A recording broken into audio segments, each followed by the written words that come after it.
Good morning everyone. मानव भूगोल की परिभाषा, उद्देश्य और विषय क्षेत्र के पार्ट 1 में हमने बात करी थी मानव भूगोल के परिभाषाएं और उसके उद्देश्य के बारे में। आज के लेक्चर में यानी कि पार्ट 2 में हम बात करेंगे मानव भूगोल के विषय क्षेत्र के बारे में। मानव भूगोल में पृथ्वी के विभिन्न प्रदेशों की जनसंख्या, वहाँ के प्राकृतिक संसाधनों, सांस्कृतिक भूदृश्यों और जीवन की मान्यताओं का तथा इन सबके आपसी पारस्परिक कार्यात्मक संबंधों का अध्ययन मुख्य रूप से मनुष्य की उन्नति के उद्देश्य से किया जाता है। यानी कि मानव भूगोल का जो विषय क्षेत्र है उसका अंतिम उद्देश्य जो है वो मानव की उन्नति में ही निहित है। किसी भी प्रदेश के जो प्राकृतिक वातावरण है उसका प्रभाव वहां रहने वाले मनुष्य के आर्थिक व्यवसायों के साथ साथ उसके सामाजिक संगठन और संस्कृति पर भी पड़ता है। साथ ही मानव समुदाय भी अपने प्राकृतिक वातावरण के संसाधनों का उपयोग करता है और उसमें अपनी आवश्यकता के अनुसार वह समय समय पर परिवर्तन भी करता है और उसके परिवर्तन करने के पश्चात या परिवर्तन करने पर वह अपनी आर्थिक, सामाजिक और सांस्कृतिक व्यवस्थाएं जो है उनको निश्चित करता है। मानव भूगोल के अध्ययन क्षेत्र पर विभिन्न भूगोलवेताओं के विचारों के बारे में हम बात करेंगे। लेकिन उससे पहले मानव भूगोल के अध्ययन क्षेत्र के 5 अंग हैं जिनके बारे में मैं बताना चाहूंगी, जिसमें कि पहला अंग है जनसंख्या और क्षमता। जनसंख्या के अंतर्गत मनुष्य वर्ग शामिल है कि जो मानव समुदाय है वो पूरा मानव समुदाय, मानव वर्ग और उसकी जो योग्यताएं हैं, उसकी क्षमताएं हैं, उसकी शक्तियां हैं, वो इसके अंतर्गत आती हैं। जन शक्ति जो है उसके बारे में इसके अंतर्गत पढ़ा जाता है। दूसरा अंग है प्रदेशों के प्राकृतिक संसाधन। किसी भी भौगोलिक क्षेत्र में प्रकृति प्रदत्त विभिन्न संसाधन पाए जाते हैं, जिसमें कि मिट्टी, खनिज, जलवायु, वहाँ पाई जाने वाली वनस्पति, पशु संपदा आदि, यानी कि जो भी हमें प्राकृतिक वातावरण के द्वारा मनुष्य को प्राप्त होता है उस क्षेत्र विशेष में, उन सभी के बारे में इस अंग के अंतर्गत पढ़ा जाता है। मानव भूगोल के अध्ययन क्षेत्र का तीसरा अंग है सांस्कृतिक वातावरण। किसी भी प्रदेश की जो जनसंख्या है उसके द्वारा वहाँ पाए जाने वाली प्राकृतिक संसाधनों का प्रयोग किया जाता है और उसके परिणाम स्वरूप सांस्कृतिक प्रतिरूप का निर्माण किया जाता है, जिसके बारे में हम इस अंग के अंतर्गत पढ़ते हैं। चौथा अंग है समायोजन व संगठन। जो प्राकृतिक वातावरण है और सांस्कृतिक वातावरण, इन दोनों के पारस्परिक कार्यों, क्रियाओं, प्रतिक्रियाओं के द्वारा जो मानव और वातावरण में एक समायोजन होता है, जिसके रूप का, जिसे हम क्षेत्र संगठन का रूप कहते हैं, उसके बारे में समायोजन व संगठन के अंतर्गत लिया जाता है, उसको इसमें शामिल किया जाता है। और इसका अंतिम अंग है कालिक अनुक्रम।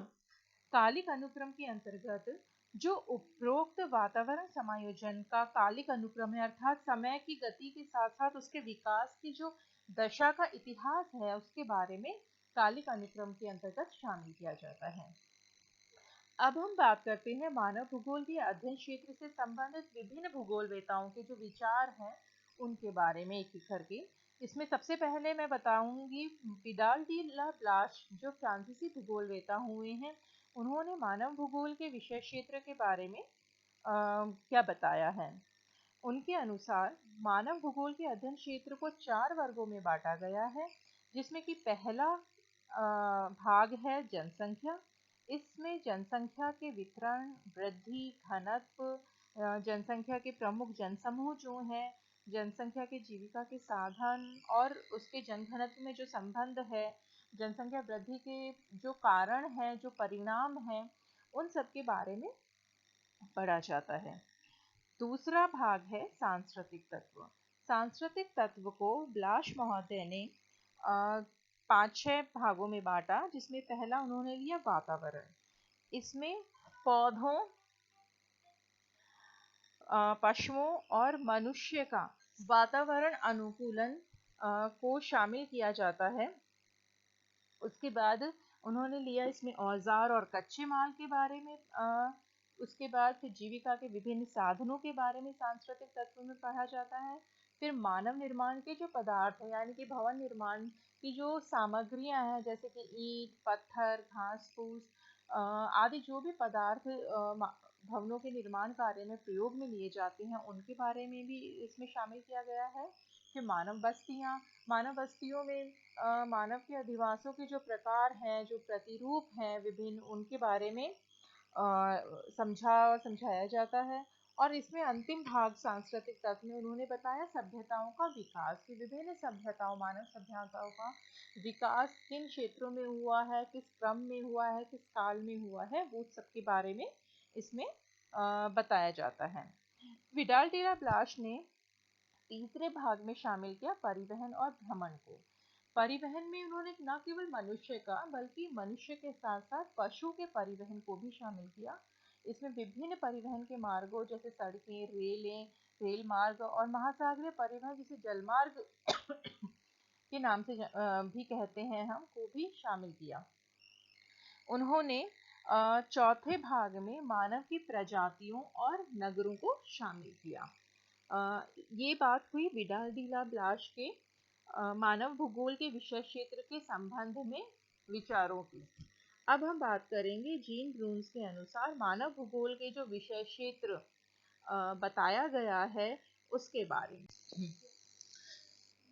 जीन ब्रून्स जो हुए हैं, उन्होंने अपनी बुक ह्यूमन ज्योग्राफी में मानव भूगोल के विषय क्षेत्र, उसके तथ्यों के बारे में बताया है। इसमें उन्होंने मानव भूगोल के विषय क्षेत्र का वर्गीकरण 2 आधारों पर किया है, जिसमें कि पहला आधार उन्होंने बताया सभ्यता के विकास के आधार पर वर्गीकरण, और दूसरा आधार उन्होंने लिया यथार्थवादी वर्गीकरण। इसमें हम पहले बात करेंगे सभ्यता के विकास के आधार पर वर्गीकरण के बारे में। इसको उन्होंने 4 भागों में बांटा। पहला, अनिवार्य आवश्यकता का भूगोल। हम सबको पता है कि मनुष्य की जो 3 मूलभूत आवश्यकताएं हैं, प्राथमिक आवश्यकताएं हैं, भोजन, कपड़ा, मकान, उन्हीं के बारे में अध्ययन को जीन ब्रून्स ने इस वर्ग में शामिल किया। उसके बाद दूसरा उन्होंने लिया भूशोषण का भूगोल। इसके अंतर्गत ब्रून्स ने कहा कि मनुष्य जो है वह उन क्रियाओं को करने में अधिक सक्रिय रहता है जिससे कि वो प्राकृतिक संसाधनों का उपयोग करता है, उनका शोषण करता है और अपनी आवश्यकताओं की पूर्ति करता है, जिसके अंतर्गत शामिल है जैसे कि पशुपालन, कृषि, खनन, औद्योगिकरण आदि। भूशोषण के भूगोल के अंतर्गत मानव की उन सभी क्रियाओं को शामिल किया गया जिनके द्वारा वह प्राकृतिक संसाधनों का शोषण करता है और अपनी आवश्यकताओं की पूर्ति करता है। तीसरा इसके अंतर्गत आता है सामाजिक भूगोल। सामाजिक भूगोल में ब्रून्स ने कहा कि वे विभिन्न सामाजिक पक्ष इसके अंतर्गत शामिल हैं, जिसमें कि मनुष्यों की अंतर्निर्भरता, सहकारिता, श्रम विभाजन, नागरिक व्यवस्था आदि आते हैं। और ये सारे सामाजिक पक्ष जो हैं, इनके भौगोलिक अध्ययन को एवं सामाजिक भूगोल भाग के अंतर्गत शामिल किया। चौथा और अंतिम भाग जो इसके अंतर्गत ब्रून्स ने बताया वो है राजनीतिक और ऐतिहासिक भूगोल। इसमें राजनीतिक और प्रशासनिक के साथ साथ ऐतिहासिक घटनाओं से संबंधित विभिन्न भौगोलिक तथ्यों के बारे में अध्ययन किया जाता है। दूसरा आधार जो जीन ब्रून्स ने बताया वो यथार्थवादी वर्गीकरण है। दूसरा वर्गीकरण, इसमें ब्रून्स ने 3 प्रमुख और 6 उसके उपभागों में विभाजित किया। इस वर्गीकरण में पहला जो वर्ग है वो है मिट्टी के अनुत्पादित व्यवसाय संबंधी तथ्य। इसमें 2 इसके उपभाग बताए ब्रून्स ने, एक है ग्रह और दूसरा है राजमार्ग। जीन ब्रून्स के अनुसार ग्रहों और सड़कों में प्रयुक्त भूमि का उत्पादन में सक्रिय योगदान नहीं होता है, इसीलिए उन्होंने इसे मिट्टी के अनुत्पादक प्रयोग या अनुत्पादक व्यवसाय कहा है। दूसरा जो वर्ग है उसमें उन्होंने शामिल किया पौधों और पशुओं पर विजय संबंधी तथ्यों के बारे में। इसमें इसके इन्होंने दो उपभाग बताए, एक कृषि और दूसरा पशुपालन। ब्रून्स ने कहा कि कृषि और पशुपालन को क्रमशः प्राकृतिक वनस्पति और जंगली पशुओं पर, जंगली जीव जंतु जो है उनके ऊपर मनुष्य के विजय का प्रतीक माना है। और इस वर्ग के अंतर्गत उन्होंने खेती, बागवानी और पशुपालन जो है उसको शामिल किया। जो तीसरा वर्ग यथार्थवादी वर्गीकरण के अंतर्गत ब्रून्स ने बताया वो है विनाशकारी अर्थव्यवस्था संबंधी तथ्य। इसमें उन्होंने दो उपभाग करे वापस, और पहला इसमें उन्होंने बताया खनिज संपत्ति का शोषण और दूसरा इसका उपभाग बताया पौधों और पशुओं का विनाश। ब्रून्स ने कहा कि मनुष्य जो है वो प्रकृति के द्वारा निर्मित खनिज भंडारों का और पौधों व पशुओं का अपनी स्वयं की स्वार्थ सिद्धि के लिए वह इन सबका अंधाधुंध शोषण करता है, जबकि इस विनाश की पूर्ति निकट भविष्य में संभव ही नहीं है। ब्रून्स ने इस विनाशकारी आर्थिक क्रियाओं को आर्थिक लूट कहा और इस प्रकार से जो अर्थव्यवस्था है उसको लुटेरी अर्थव्यवस्था की संज्ञा दी। उपरोक्त तथ्यों की व्याख्या के उपरांत जीन ब्रून्स ने अपनी बुक जिसका नाम है मानव भूगोल के कुछ विशेष अध्ययन के अंतर्गत निम्न तथ्यों की विवेचना करी, जिसमें पहला है मानव भूगोल और प्रादेशिक भूगोल, दूसरा है मानव की विभिन्न जातियां, तीसरा है सामाजिक भूगोल और चौथा है राजनीतिक और ऐतिहासिक भूगोल। इस प्रकार जीन ब्रून्स का जो मानव भूगोल के विषय क्षेत्र के बारे में विचार है वो पूर्ण होते हैं। अब हम बात करेंगे एल्सवर्थ हंटिंगटन के विचारों के बारे में, उनका क्या मत है मानव भूगोल के विषय क्षेत्र के बारे में, उसके विषय में। एल्सवर्थ हंटिंगटन जो है वो एक प्रसिद्ध अमेरिकी भूगोलवेता हैं, जिन्होंने मानव भूगोल के विभिन्न तथ्यों को एक चार्ट के माध्यम से प्रदर्शित किया और उन्होंने तथ्यों को 3 प्रधान श्रेणियों में बांटा, एक भौतिक दशाएं, दूसरा जीवन के प्रकार और तीसरा मानव की प्रतिक्रियाएं। हंटिंगटन ने इन तीनों तथ्यों के पारस्परिक जो संबंध है उसकी विस्तृत व्याख्या करी है और सर्वप्रथम उन्होंने बताया कि जो विभिन्न भौतिक तथ्य हैं, भौतिक दशाएं हैं, वे एक दूसरे को प्रभावित करते हुए वे भी आपस में अंतर संबंधित हैं और इनका सामूहिक प्रभाव जो जैविक रूप है जिसके अंतर्गत पौधे, पशु और मनुष्य जो है मानव वर्ग आता है उनके ऊपर पड़ता है, और जबकि जैविक रूप आपस में भी एक दूसरे से संबंधित हैं। यानी कि प्राकृतिक पर्यावरण आपस में क्रिया प्रतिक्रिया करता है, उसका प्रभाव जैविक रूपों पर पड़ता है, और जैविक रूप यानी कि पौधे, पशु, मनुष्य जो है वे भी आपस में भी एक दूसरे से क्रिया प्रतिक्रिया के द्वारा संबंधित हैं।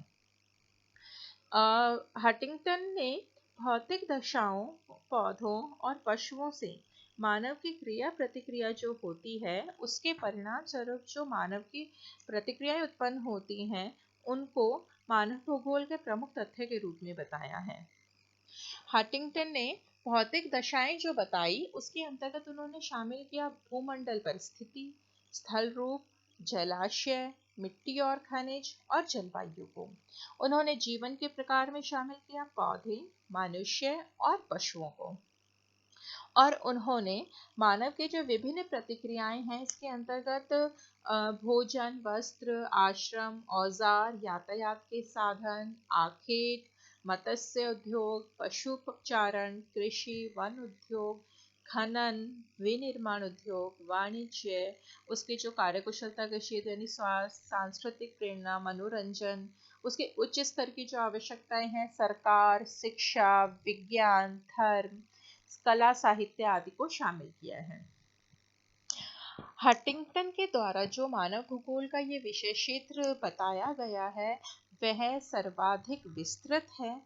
उन्होंने मानव भूगोल को एक गत्यात्मक विज्ञान बताया है और हंटिंगटन ने कार्यकुशलता व उच्चतर आवश्यकता तथ्यों को शामिल करते हुए ह्यूमन ज्योग्राफी के जो क्षेत्र को और अधिक व्यापक और विस्तृत और पूर्ण बनाया है। इसलिए उनका जो विषय क्षेत्र का वर्गीकरण है वो अधिक सुबोध, सार्थक और तार्किक प्रतीत होता है।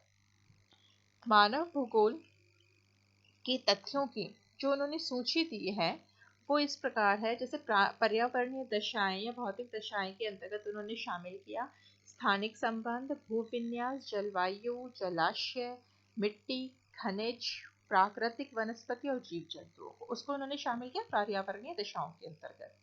फिर उन्होंने जनसंख्या के अंतर्गत शामिल किया मानव की प्रजातियों को, जनसंख्या वृद्धि, वितरण, घनत्व, मानव का प्रवास। प्रवास से तात्पर्य है कि मनुष्य का एक स्थान से दूसरे स्थान पे जो उसका गमन होता है वो प्रवास के अंतर कहलाता है।